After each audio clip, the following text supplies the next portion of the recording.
In the name of Santa, what is our last anime? Reveal yourself! Coyote Ragtime Show. Ho ho ho, Thomas. For the last day of this adventure, get ready for a crazy ride through space with the Coyote Ragtime Show. Pirates, outlaws, mafia, assassins, detectives. This show has it all, and on an intergalactic scale. Expect lots of explosion, an astonishing array of different weapons, and of course, tons of fun. I too had fun picking out the presents for you. I really hope you also had fun watching them. Merry Christmas, Santa. Let's pop this in.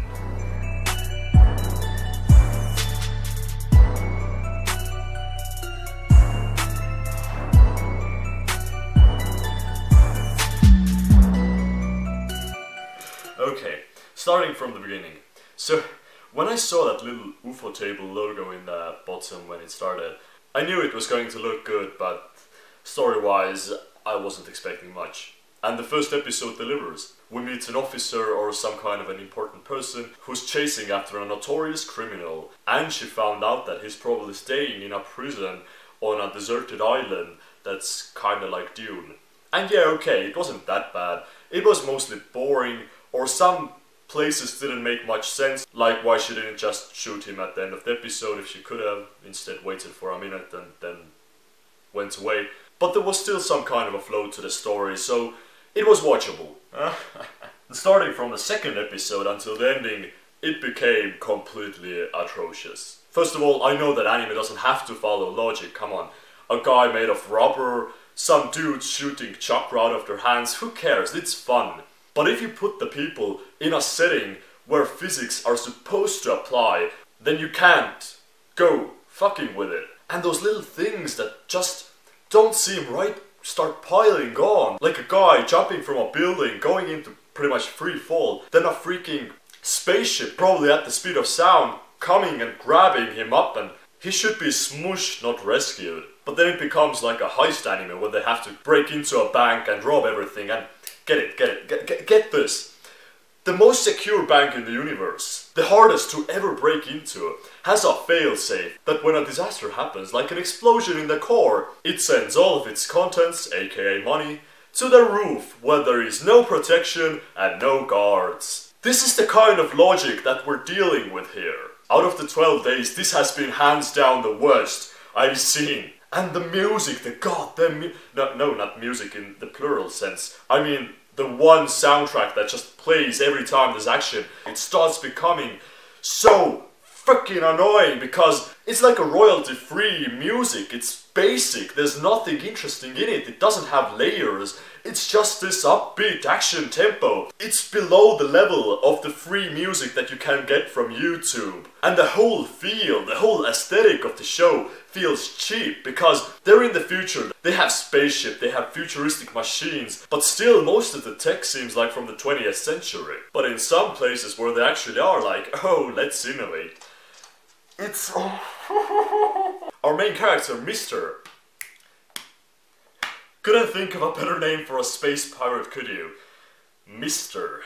Okay, so halfway through, Mr. gets shot in the back with a bullet. And they don't have painkillers and they have to take the bullet out. So they have this glowing, freaking huge ass knife that they're just like, it starts glowing at the top and then there's a shot of him like being in pain. Couldn't you think of anything better? At that point, tweezers seemed like a better option for taking out the freaking bullet than a fucking glowing knife that's 3 times as big as the wound. And they're all fucking idiots. So the whole point of it is because they have to... Oh, fuck, I don't know the fucking story of it. It was so boring I blanked out most of the time. What's even the name of the show? At one point I actually went through half of an episode before I realized I wasn't watching with subs and didn't have any clue what they were saying. The main character, Mr. is in a prison, breaks out to find a treasure.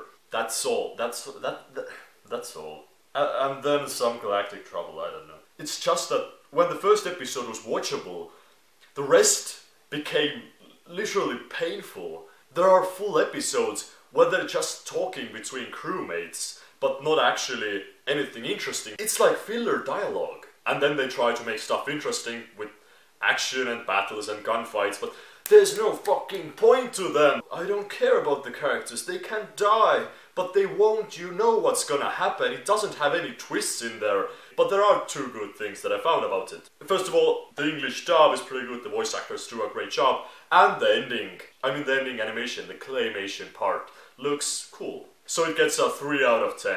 But only thanks to the claymation, or it would be so much worse. Anyways, thank you guys for watching my 12 days of anime. This has been so much fun and also been very tiring to do, but I'm happy that I finished it. Much props for Bibi for organizing it all and shouting us out throughout the event. And really, if you haven't, then check out the database with other AniTubers.